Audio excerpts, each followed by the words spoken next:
Nous existons depuis 1982, donc on est à 6 ans de la fin de notre convention. C'est un ancien collège, le retour à l'école le dit, c'est le collège Saint-Ignace qui datait de 1929, une structure très solide et très bien. Alors nous, on est avec la 95, mais on était avec l'ancienne 56.1. Donc, de 82 à 2011, ça fait 29 ans, et nous avons une hypothèque de 35 ans. Il y a 38 logements dans notre coopérative et nous avons 42 membres. On pourrait dire qu'il y a 5 ans à peu près, en assemblée, on a eu une présentation du CA, qui était un document qui s'appelait « Assurer l'avenir » et qui avait en tête un peu la fin des conventions. Nous, on le sait relativement depuis toujours qu'après 35 ans, on ne prévoyait pas qu'on serait... il y aurait une manne quelque part, là. Mais en tout cas, ben, il y a 35 ans, on n'était pas à la même place, ou il y a 30 ans. Alors donc, et ça n'a pas marché vraiment à l'Assemblée, ça. Les gens ont dit, ben là, trop tôt, ça n'a pas de bon sens. Et essentiellement, ce qui était, un peu ce que j'ai en tête là, de mon souvenir, c'était qu'on disait, il faut voir à l'entretien de notre bâtiment.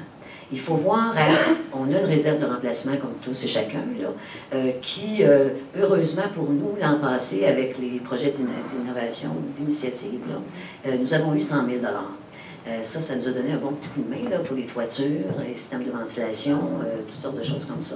Mais notre réserve de remplacement est correcte sans être super garnie. Donc, nous, côté financier, on voit depuis toujours à l'entretien du bâtiment, c'est un bâtiment qui avait coûté à l'époque 1,5 million de rénovation, mais comme je vous dis, c'est une ancienne école très solide et bon, donc on n'a pas trop de fissures majeures.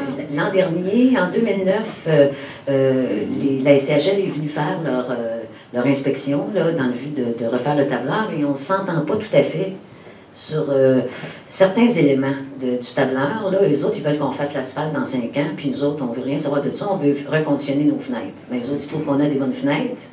Mais bon, fait que ça, on veut faire une représentation là-dessus, parce que sinon, c'est en 2014 qu'on doit faire revenir le gars de la SCHL pour qu'il nous refasse une autre évaluation, là, mais on voudrait commencer nos travaux tout de suite, parce que dans 6 ans, ça vient vite et tout. Nous, on a une particularité, en étant parti en 82, vous, monsieur, je pense que c'était ça, 82?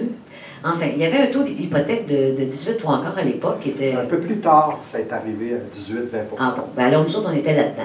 Donc, au bout de... quand on est parti, on était une coop très viable, mais au bout de 5 ans, lors du renouvellement hypothécaire, comme l'aide assujettie au contrôle du revenu était établie sur le taux hypothécaire, eh bien, nous avons droppé. Et la deuxième tranche, après 5 ans, on a fait un autre 5 ans, on s'était créé une réserve, on aidait 40 et plus % des gens à 25 % de leurs revenus, et 10 ans après, en 92, 0. Aide prédéterminée, mais pas d'aide réservée. Alors nous, on devait faire un plan de redressement, mais comme il nous allouait plus d'argent, ben, on a dit on va épuiser nos réserves. Et après, on a mis dans le budget, à même le budget, à ce moment-là, 4 000 $. C'était pas beaucoup parce qu'on en donnait au moins 20-25 000. On a aidé essentiellement les gens qui le demandaient, mais nos personnes handicapées, nos personnes à vraiment plus faible revenu. On est allé jusqu'à 6 000 $ jusqu'à l'année dernière, en 2009, où la SCHL nous a exigé d'utiliser notre aide prédéterminée à des fins d'aide assujettie au contrôle du revenu. Alors, c'est ce qu'on a fait, mais pas totalement. Nous, on recevait 33 000 $, on reçoit 33 000 $ d'aide prédéterminée par année, fait qu'on utilise 10 000 $. On aide 15 % de nos membres.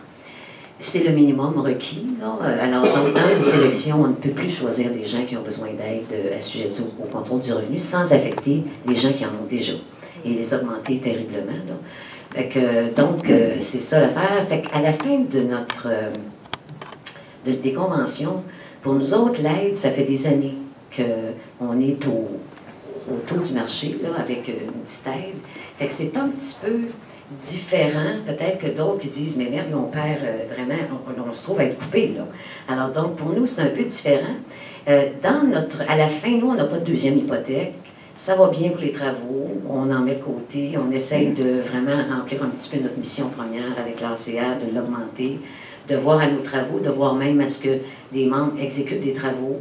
Par exemple, arranger une clôture de fer forgé pour 10 000 $, on le fait pour juste les frais. Là. On met une équipe là-dessus, des choses comme ça. On peinture nos portes d'appartement, on peinture pour couper nos frais un peu là, de réserve de remplacement. Et donc, à la fin de la convention, nous, on a une hypothèque, je vais vous dire, mettons, de 97 000. On a une aide de 33 000. On n'aura plus d'hypothèque, on n'aura plus d'aide. Donc, on va avoir à peu près 50 000 de surplus. Le défi pour nous, ça va être s'il n'y a pas personne qui nous oblige, c'est de dire, est-ce que nous allons consacrer de ce 50 000-là au moins 20 000 $ à l'aide, assujettis au contrôle du revenu, ou sinon les gens vont dire, bien là, on a des travaux à faire, parce que c'est ça qu'on entend un peu des fois de dire, oui, mais il faut que notre bâtiment soit en état. Mais il y a aussi des gens à faible revenu qu'on pourrait re-aider. Alors, poser la question à vos membres à savoir si, après la convention, ils seraient prêts à financer l'aide à ceux qui n'ont pas. On ne l'a pas posé, mais nous, quand on dit qu'on veut aider les gens, on essaye de trouver des moyens, d'une part, mettons, de ne pas prendre de membres qui nécessitent de l'aide, parce que, on ne l'a pas posé, là, mais je suis pas sûre que ça passerait, d'augmenter les loyers pour aider les gens, et de toute façon, ça aurait une incidence sur le coût de l'aide, parce que si on augmente les loyers, on augmente la somme, la masse d'aide. Et comme quand on a arrêté d'avoir de l'aide, on se rend compte que les gens, c'est quand même des loyers peu dispendieux. T'sais. Les gens se sont adaptés. La SCHL nous a dit, faites un plan de redressement.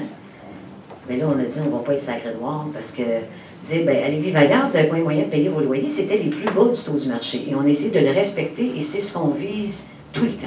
D'essayer de les garder le plus bas. Fait que si jamais on n'avait pas d'aide, ben, on sait que c'est de toute façon avantageux de rester là. Il y aurait peut-être des solutions comme ça là, à envisager, mais on ne l'a pas abordé. Mais moi, mon esprit de ma gang, là, pas sûr que ça passerait fort. Avez-vous une subvention pour aider au paiement des hypothèques ou seulement pour l'ACR?